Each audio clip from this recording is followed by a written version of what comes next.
What's going on, guys? Welcome back to RC Every Day. Back again on the tow truck. Needed to get some progress under my belt right out of the gate. Get this back figured out. I spent a lot of time like beveling the edges so these fit up pretty good. Some of what you're seeing there is pin mark. It's not there's a little gap at the bottom. That one is very good. One of these needs a little bit of fiddling, but we'll do all that once we get ready to start laying some primer down. We're still a ways away from that. Yeah, spent the last week waiting on these tail lights to show up. These are the redcat tail light lens with ring set for the hauler and the hauler trailer. I'm only going to use 2 per side. You saw me just measure out, make a grid, and can't really use a drill bit that size, especially like a wood drill bit that I had that was the perfect size. That will just tear this styrene to shreds. So I ended up using the Dremel. It actually ended up being exactly the size of that tapered sanding, or I don't know what you call it now, one of the wheels. I've got that's like a stone wheel, and it was actually the perfect size. So I just started it with something fine to make basically a center punch, and then just ran that through. And yeah, those I've got held in with tape right now. Those will have to be, I don't know how we're going to attach them yet. The lens just sets in behind the housing. I don't want to put glue all over them, obviously, so we may come back once we're ready and put styrene over it, and that would give us an opportunity to drill holes in that and have LEDs actually mount in. But for now, I'm not worried about lights. I always hate doing lights anyway, so we may not even do lights. I don't know. We'll see how this thing keeps going. But I'm pretty happy with that. I did install the drop receiver hitch from Brad Edwards. Those are available in our RC Everyday Kit group on Facebook, and he makes some really nice stuff like the body mounts we used earlier on part 1, 2, whenever that was. So anyways, yeah, my main goal for this video now is I want to make bumpers. So like, think of a back of a 18-wheeler, a semi-truck trailer, and they have those square rectangular rubber bumpers that are bolted to the trailer, so when they back into the loading dock and it hits the thing, it doesn't damage the trailer, it cushions it. I know I've seen somewhere tow trucks having something like that, because we are going to do a sling type boom, so I'm thinking putting some bumpers on here, and that way if something does hit it while it's turning or something, you've got something to absorb the impact. Also, one good side effect of this receiver hitch, now the back of the body is locked in, the front fits perfectly around the body mounts. So now our bed can't move very far side to side, and we got it pretty well centered, it looks like. So happy accident, because I didn't plan on having the hitch. I thought it was going to fit behind it, and yeah, wasn't planning on having a receiver hitch, but hey, it's handy. So what else? One thing I didn't continue thinking about, originally I had this higher and had this where this was lining up with the door handles. It really works good the way it is. It sets a little bit lower, so I don't think we're going to be doing that, especially since we've already notched for the hitch. But what I mean by reinforcing, I want to come back and add some material in here, reinforce these corners with maybe some angled styrene, just try to give it some more rigidity, because this is going to carry some weight. I was talking with buddy Harry, a long tall Texan RC. He's built a clodbuster based tow truck, and he made a very similar bed, functioning boom, and he was talking about his methods and things with it. And yeah, obviously we're going to mount the boom directly to the chassis, so we'll be cutting out something in here and making that work. I've not decided yet. I originally thought, because some of the ones I was looking at online, the tower and the boom are like one drop-in structure. The bed is just the pretty part with storage and all of that, but that was all the actual towing unit that's set down in it. That's kind of what I was thinking. It's going to have its own rails. We can bolt it through the chassis, but that's going to be a lot more heavy fabrication. Like I said, I don't think I could really weld in here. This place isn't big enough.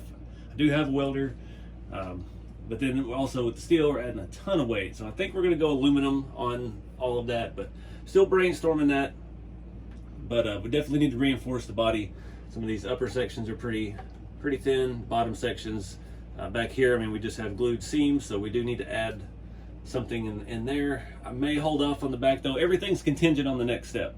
So when we have the boom and we have the straps, usually there's a bar that's hinged back here and comes out and holds the bottom of the boom so it can swing back and forth. and it kind of keeps the thing away from the truck, keeps the towed vehicle away from the truck. So I don't know yet. I don't want to do too much reinforcement inside of there and then have to come back and build a structure to attach something else to, because like I said, we do need it structural. And this is 2 mil thick. The sides are still, they're only, I guess that's 1 mil. So they definitely need some reinforcements there. For the bumpers, I'm trying to figure out something, and I found these erasers. These are a high polymer black eraser. Won't tear paper. I hope it's not too hard to work with. So we can slice it into one of these. I thought it looks like urethane. So I'm thinking that's pretty close to the right size. We can cut some pieces, drill some holes, and like counter drill so the bolts sit down in it a little bit, put some scale hardware, easy peasy, bolt it through to the bed. So I don't know, I'm getting the cart ahead of the horse here because I don't know exactly where I need them, but I still want to try to make them in this video since we got the stuff here to do it. But yeah, let's get started. I'm going to start with that. See, I got some photos saved of those pieces. I'm thinking somewhere around a little more than 1/4 inch thick. And yeah, I'm gonna drill some holes in it, see if that works. I got 3 of them in case I mess up.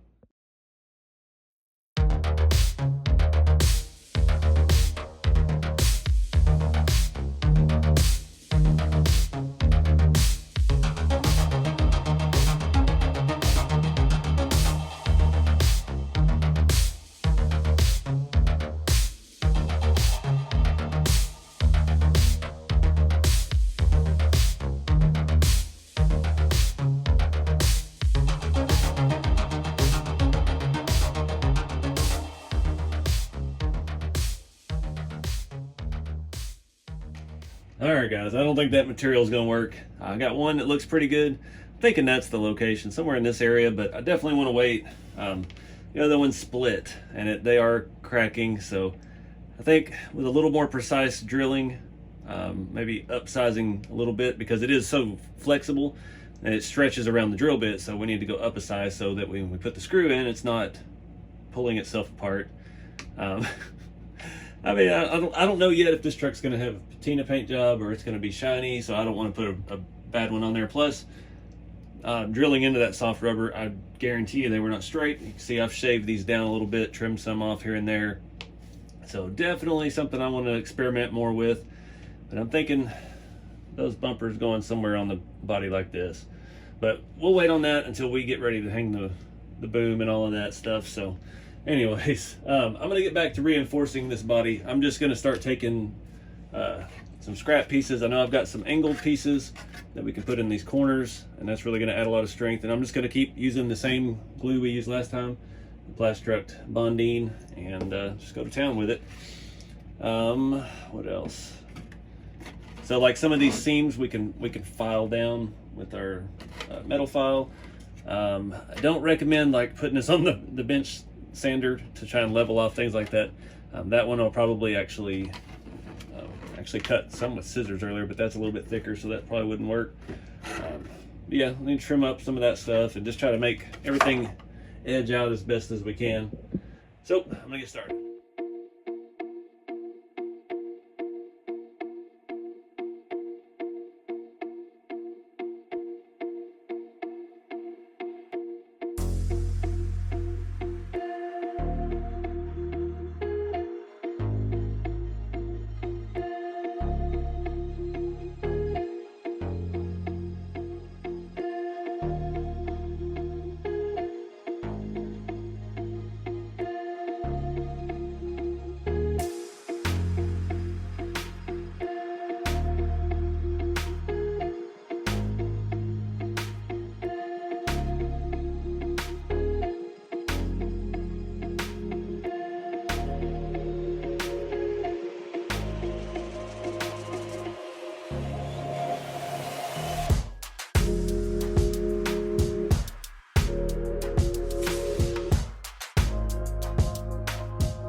right, guys, I think that's going to wrap it up for today's progress.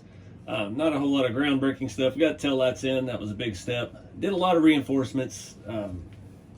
Not as many as I was thinking. It really stiffened up quite a bit.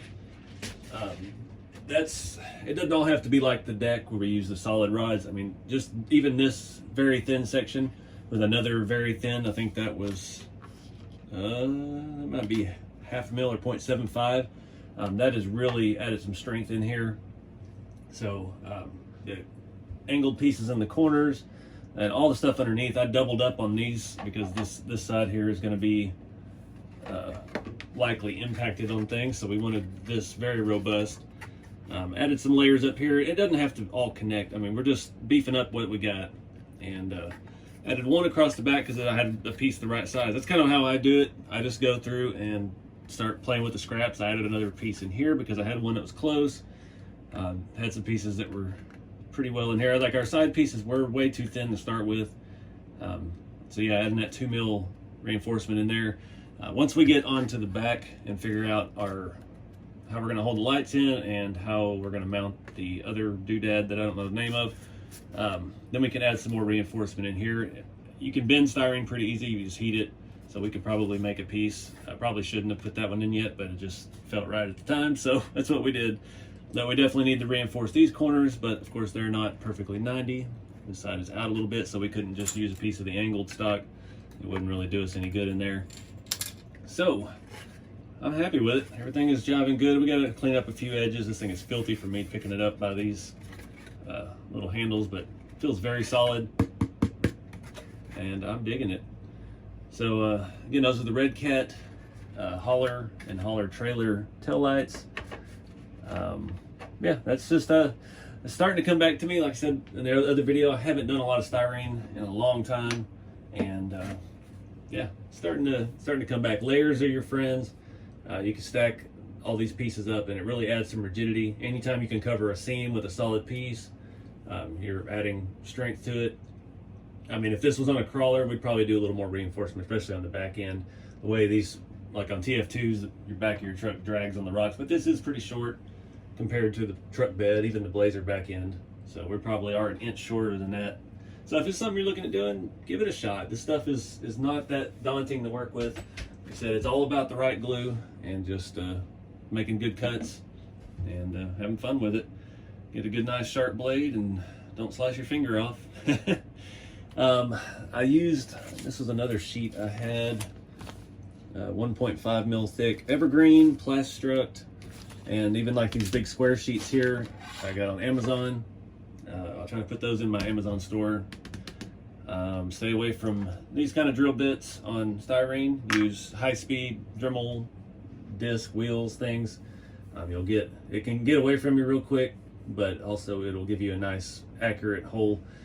Big drill bit trying to make these holes, you'll end up ripping your piece in half and tearing it up, making having to start over.